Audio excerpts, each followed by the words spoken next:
აფხაზეთი, ისტორია და თანამედროვეობა. ასე ეწოდებოდა ორდღიან სამეცნიერო კონფერენციას, რომელიც საქართველოს საპატრიარქოში გაიმართა.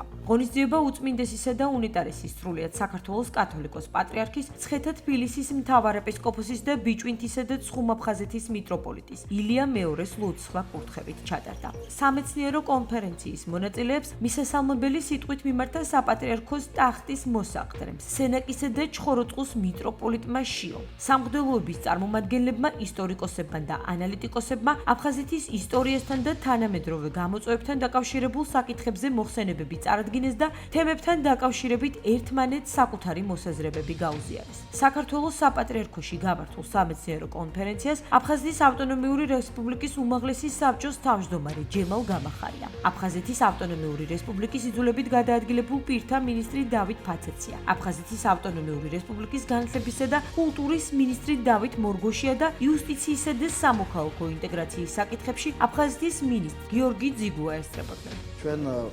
წარმოვადგენთ მოხსენებას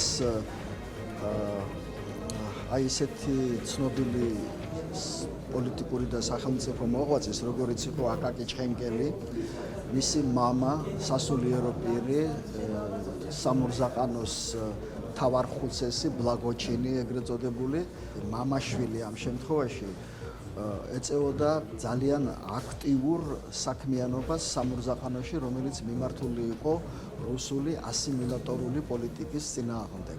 დღეს ზუსტად იგივე პრობლემები გვაქვს ჩვენ გალის რაიონში, რაც მე-19-მე-20 საუკუნეების მიჯნაზე არსებობდა მაშინდელ სამურზაყანოში. ამიტომ რა თქმა უნდა საინტერესო იქნება ალბათ მსმენელებისთვის, კონფერენციის მონაწილეებისთვის აი გავაშუქოთ რა მიზნები ამოძრავებდა იმპერიას მაშინ აი მთელი ერთი საუკუნის წინ და რა გვაქვს დღეს. პირადად ჩემი მოხსენების თემა არის ის საკითხი, რომელიც ასე მნიშვნელოვანია დღეს. ეს არის საქართველოს ეკლესიის თლიანობის დარღვევის მცდელობა. თქვენ მოგეხსენებათ, რომ როგორც სახელმწიფოს ეკლესიასაც აქვს თავის საზღვრები, რომელიც არის აღიარებული საერთაშორისოდ. ჩვენი ეკლესიის საზღვრები არის ვრცელი და რა თქმა უნდა მოიცავს ამჟამინდელ აფხაზეთს, ასევე რა თქმა უნდა მოიცავს ეგრეთ წოდებულ სამხრეთ ოსეთს და მთელ საქართველოს მიწა-წყალს.